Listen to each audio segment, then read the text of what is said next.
morning or good afternoon, depending on your time zone. I'm Tricia Paoletta.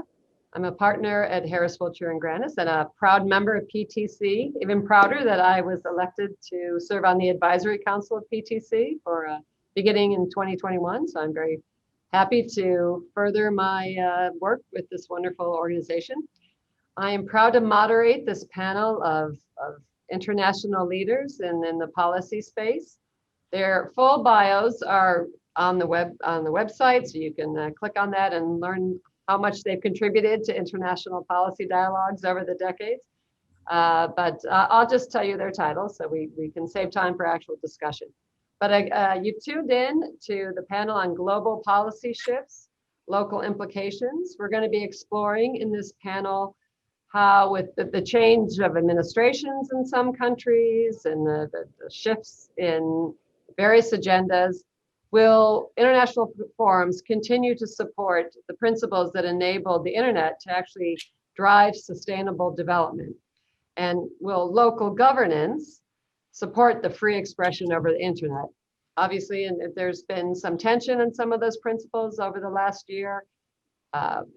All international dialogue has been made more difficult in the pandemic year where we couldn't meet face to face and settled for the Zoom and Google Meet and WebEx and lots of different platforms.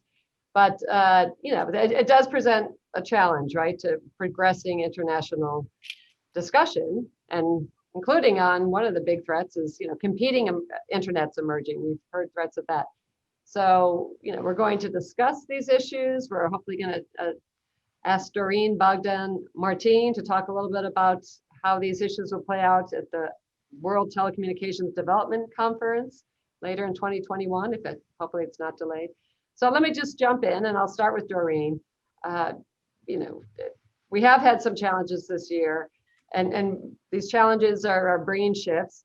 In what area of global ICT, information communications technology policy, are you observing the greatest shift?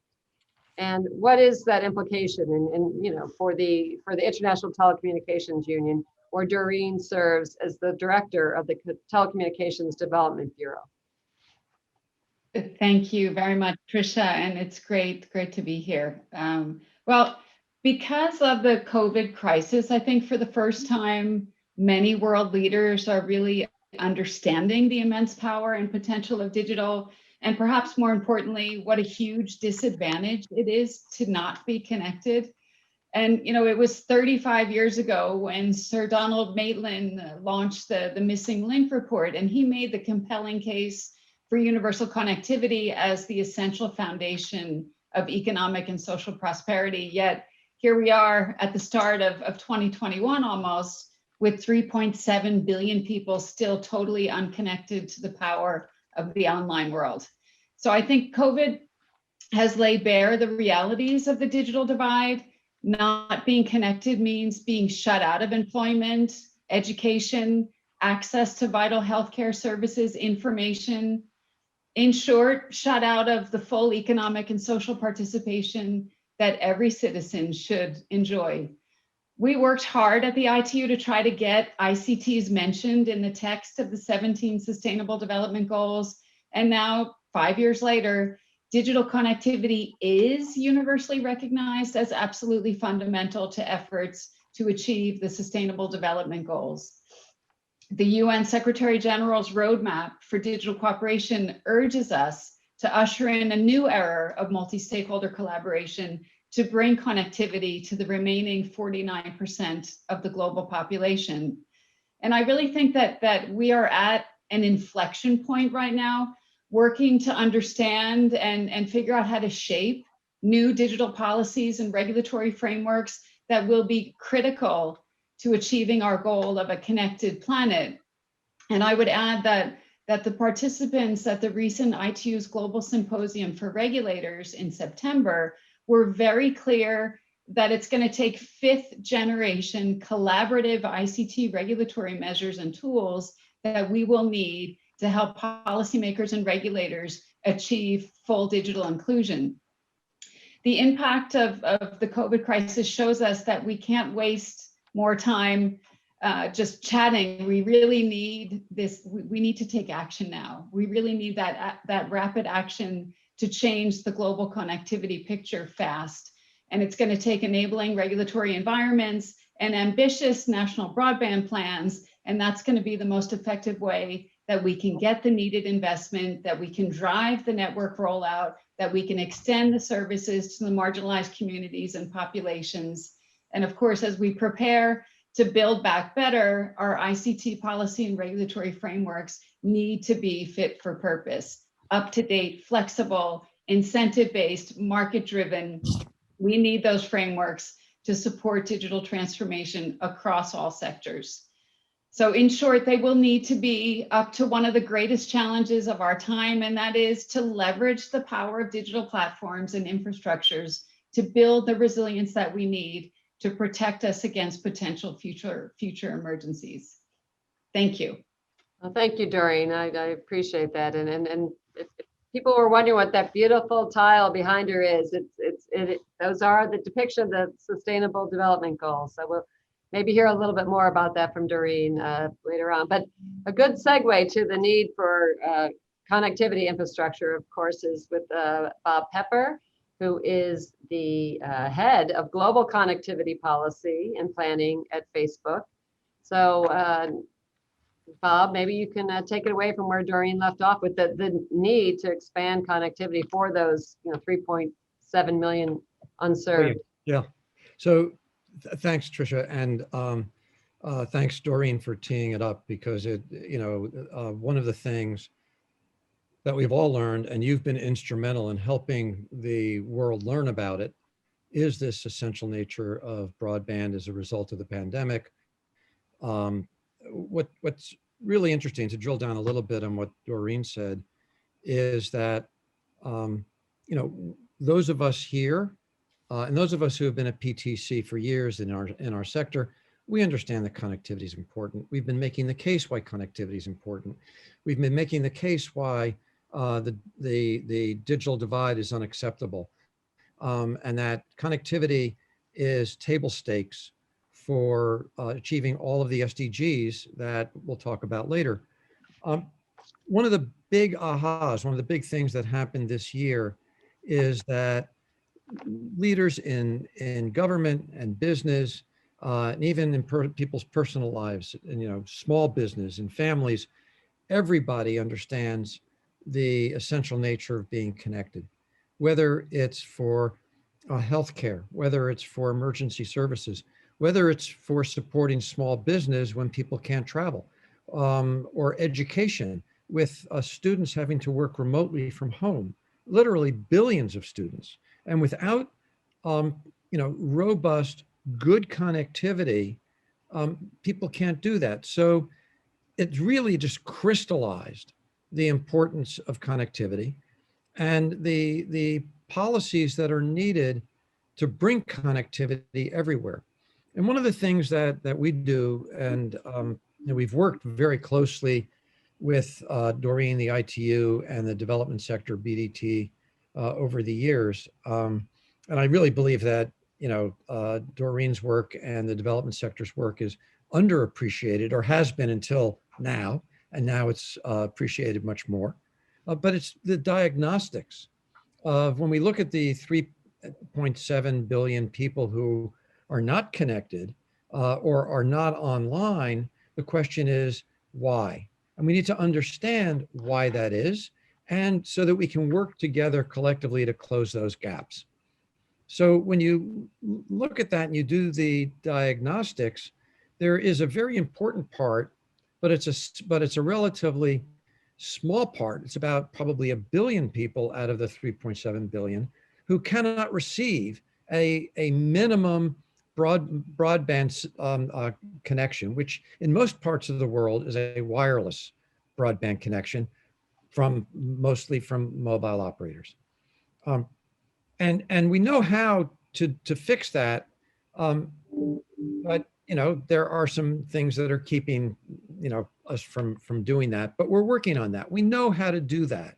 And the policies that Doreen referred to are primarily about creating incentives, about partnerships, about filling those gaps. But we also know that affordability is an issue. So it's not just the supply side of the networks, which is what we talk a lot about at PTC, but it's the demand side. We've done analysis working with the World Bank that we believe there are about 1 billion people who can receive a minimum of a 3G or 4G signal, but cannot afford the device, let alone the monthly service.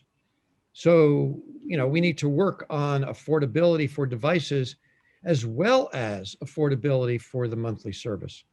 And that goes to some really essential work that's been done by the Alliance for Affordable Internet. And what do we mean by meaningful connectivity? And they look at the types of devices as well as the types of connections.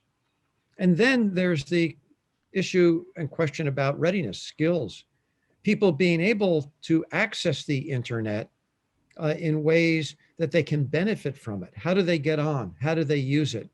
And so skills and readiness and digital literacy is also an essential component of this. So when you put all three of these pieces together, availability, affordability, readiness, awareness, which is also making sure there's local content in local languages that's appropriate to meet needs. You put these pieces together, you have an approach, a diagnostic. And when we talk about policy, we tend to historically think about regulation. But I think about policy as a former government person, along with Tricia, when we were together, for example, at the FCC, that there are many roles that governments can play, some of which are traditional regulation, but other roles that governments can play about providing incentives for investment, working with incubators for startups. Education is and traditionally has been a government function, and questions about digital literacy, skills, content development. There are a lot of dials that governments can turn to create the environment to help close this gap so that we do not have a digital divide. But, for a long time, connectivity was seen as boring. It's just sort of there, and we couldn't get people in other sectors of the economy or other government departments to pay attention. Well, what we now know is that connectivity is cool again. and connectivity being cool means that we can actually try to drive this agenda. And the work that Doreen does, BDT, is really essential to do that because it's broad-based and it tries to bring all the different stakeholders together around the table. Thank you. Well, thank you for that. And since connectivity is cool, and our next speaker, Milica, actually is an engineer in that space and served on the board of Montenegro Telecom. I think she's the coolest among us, but we'll see. Milica Pejanovic-Djurišic is ambassador of Montenegro to the United Nations. And I should have mentioned the IT was, of course, a body within the United Nations. So we share some commonality back there. But Milica, what do you see out of this discussion with global policy shifts in this pandemic year? Well, as you said, and Doreen and Robert also emphasized before me, there is a number of issues we are facing right now. And also myself being an engineer, being a researcher, actually, scientific scholar in this field for decades now. And then that combined with the government experience, with the industry experience, with now diplomatic one, is something which is actually enabling me to see these kind of issues, not only from the engineering point of view, but also from the policy point of view. But before saying more, what I noticed actually as something which is very much important is the fact that all these worlds I just mentioned somehow are talking different languages. And it's very rarely that they do understand each other. And I do believe that it might be one of the reasons why we don't have a kind of steady advancement in understanding each other's and being in a position to deliver more. One of the examples is actually these are our technologies we are talking about. And the fact that Doreen knows we've been cooperating on that in ITU, I don't know for how many years. And for how many years we've been talking about digital transformation, digital divide, everything which goes with that. And I've got to say that the attention we were drawing was mixed. I remember also the time when SDGs were defined and all the story about Agenda 2030. We who are engineers, we were very much disappointed because we couldn't recognize at that moment where ICT stands. And we were so convinced that without ICT, you can't make any progress on any of the SDGs. Of course, with the time and everything, challenges everyone was facing, it became slowly more and more clear that none of these SDGs could be achieved without actually having technologies. But we are not talking here about technologies only as a tool. We are talking about technologies as something which is mainstreaming everywhere and bringing some new values, some new approaches. Unfortunately, we had to have this pandemic and COVID, that all the people who were not that eager to join us in what we were trying to do realized that we were right. And now the pandemic and COVID actually made much more for digital transformation somehow that we did for years.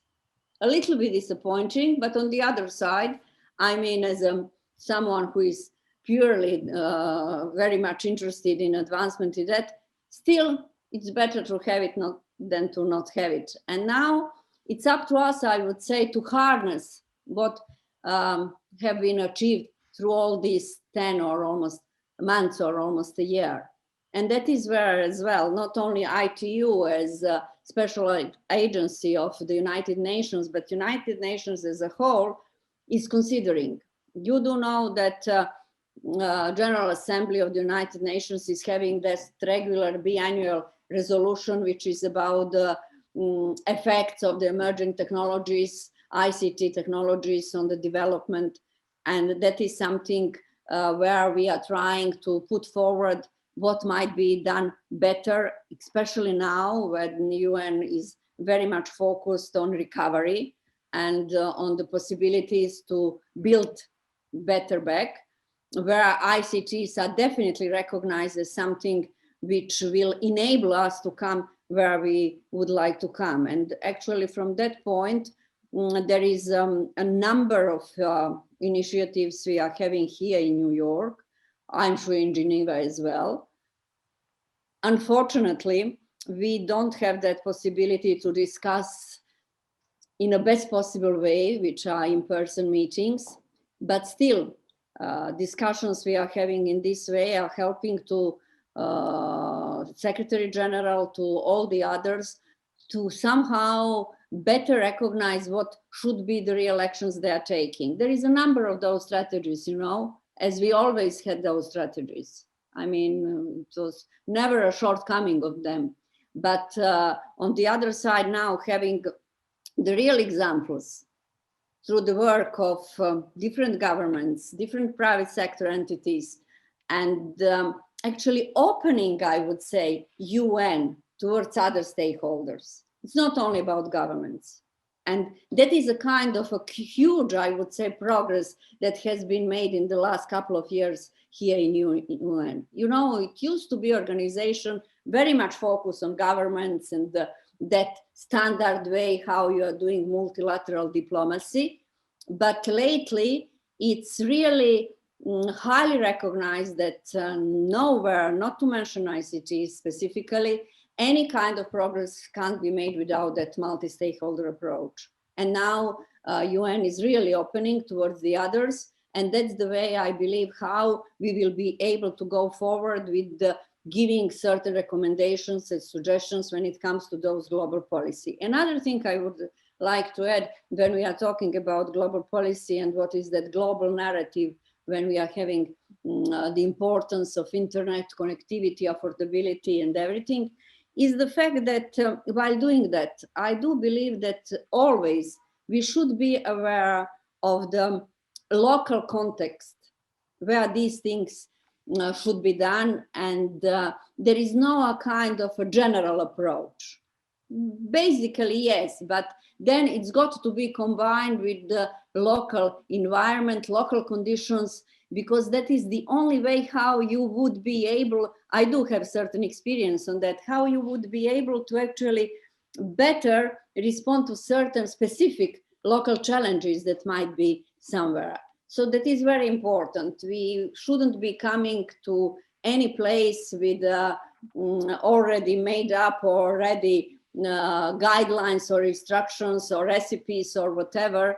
There should be always that two-way exchange where things should be combined in order to overcome all of these challenges we are talking when we are talking about Internet of the Internet and all broadband networks, which are actually the baseline for what we are talking about. Well, thank you, Milica, on that. I tend to be focused on what the International Telecommunications Union is doing, and I'm not that aware generally what the United Nations is doing. So thank you for letting us know what the broader work of the United Nations relative to ICT and what's coming up on the General Assembly. Thank you very much for that. We're now going to hear from Takuo Imagawa, who is the Director General of the Telecommunications Business Department within the Telecommunications Bureau of Japan's Ministry of Internal Affairs and Communications. Thank you, Taku. And I believe he has a presentation to share with us. Thank you very much, Tricia, and Doreen, and Robert, and Milica. I'm very glad to be here. Well, I prepared some slides, so let me show you those. Just a moment.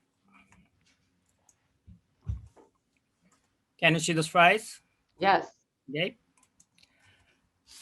All right. It seems to me that the biggest shift is the obviously digital shift. And I listed up some aspects of digital shift. The first one is digital shift in the social life. The very big shift is shift to remote or online or virtual or whatever. All activities are more or less required to incorporate contactless means. So keywords are telework, remote conference, online education, telemedicine, online shopping, VR, AR, or whatever. These become the basics. And face-to-face or real communications are treated to be a process with special values. The second one is decentralization. Remote work allows offices and residents to locate in rural areas. So centralization of population and power in metropolitan cities can be weakened. Actually, from this May, the number of people moving out from Tokyo has been bigger than the number of people moving into Tokyo. So that's obviously because teleworking, telecommuting become very popular. Another digital shift, I listed up two kinds of shifts in the industry structure. The first shift is the structural changes in demand. I listed up 5 points. Demand for remote, online, virtual will be very much increased. And also labor saving or automated technology such as AI, robots, drones will be highly adapted. Also demand for face-to-face transportation, restaurants, eating in restaurants will be decreased. And new segments related to COVID-19 such as medical examination or PCR tests or takeout services, cashless, will grow. The final one is cybersecurity or trust services become very, very important for all sectors. And there's another change in business management. Demand for capital will be increased even in labor-intensive sectors. And demand for labor may be decreased depending on the industry, especially in the sector which heavily relies on face-to-face. In those sectors, the demand for labor may be decreased. Also, long-span management based on sustainability or coexistence with the environment will be highlighted. The final one is big data and personal data will allow very small services such as smart cities. However, that brings out a high level of surveillance So these are the major aspects of the digital shift. Now, let me go over some changes in ICT policy under the new Prime Minister Suga. After Prime Minister Suga, the government is trying to promote DX of the whole society to cope with the post-corona structural change. The government is trying to establish new digital agency, so-called digital agency, in charge of digital transformation. This agency will start in next fall, maybe September next year. And the government is also trying to renew the basic ICT Act, and the necessary bills will be submitted to the Diet next year. The government is also trying to improve the convenience of personal ID. We have personal ID system called My Number cards. The diffusion rate is only 23% so far. So we are trying to implement built-in ID function on smartphones, and also to install driver's license information on the chip. The government is also trying to devise data strategy to promote digital twin. These are the major issues of digital transformation in this administration. The implication to the Japanese society is the most important one is improved delays in DX in Japan. We find out the DX, the level of DX in Japan is a little bit slower than other foreign countries. So this kind of measures of promoting DX would be giving a big impact on the Japanese society. Okay, excuse me, Takuo, sorry to interrupt, but we only have about a minute left. So you might want to go to your last slide so we can make sure we get a view of that. Okay, and the final one is changes in priorities of MIC's ICT policy. The first one is arrangement to contribute to the fight against COVID-19. This is about the affordability. The second one is promote DX of the various industry sectors. So this is also promoting DX in the Japanese industry sectors.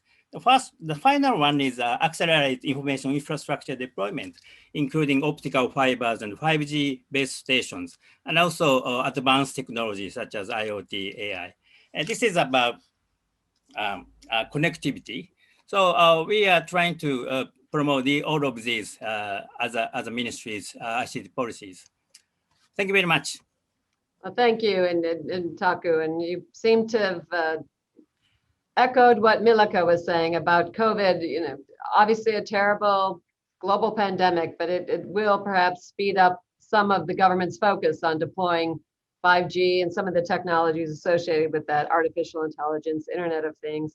Well, in our last minute, we don't have much time to follow up on any of these, but closing thoughts, Doreen, have half a minute of a closing thought. Well, maybe I just pick up on Pepper's point, which is that connectivity is no longer boring, it's cool. And so that's really the great moment, because we have this incredible spotlight on connectivity. We need to leverage that. We need to be innovative about financing models, and we need to get it in place because those 17 SDGs behind me are counting on it. We will only achieve those SDGs if we can leverage digital technologies. Thank you. So everybody follow the ITUD webpage and find out what Doreen is up to promote that connectivity and on the regulatory discussion. And Pepper, any kind of final thoughts on you? And where can folks go to kind of dig down on some of the issues you've raised? Well, you know, one of the trends that we didn't have a chance to talk about are some of the technology trends that are making this much more possible. And one of the big ones that we're seeing, which we're at the beginning of, which is a global trend, and I believe it's the one that's going to really dominate, is about disaggregated technologies in the different layers of the network stack. Because what that's going to do, it's going to increase competition, it's driving innovation, it's adding more vendors, more developers globally, not just a few, you know, traditional, you know, one or two, we're down to about maybe 3 global vendors. but what we're seeing is the growth of the development and vendors and supply. And that's also fundamentally changing the economics and the performance of networks. So there's a really good story on the technology trends to match these shifts in policy that I think if we can marry those together, we can achieve our goals much faster than we had ever thought. All right, well, thank you. We're going to have to leave it there. We've run out of our 30 minutes. We're going to keep the schedule, but thank you all for your time today. And hopefully you've shared a lot of insight with our viewers. Thank you. Thank you. Thank you. Thank you very much. You.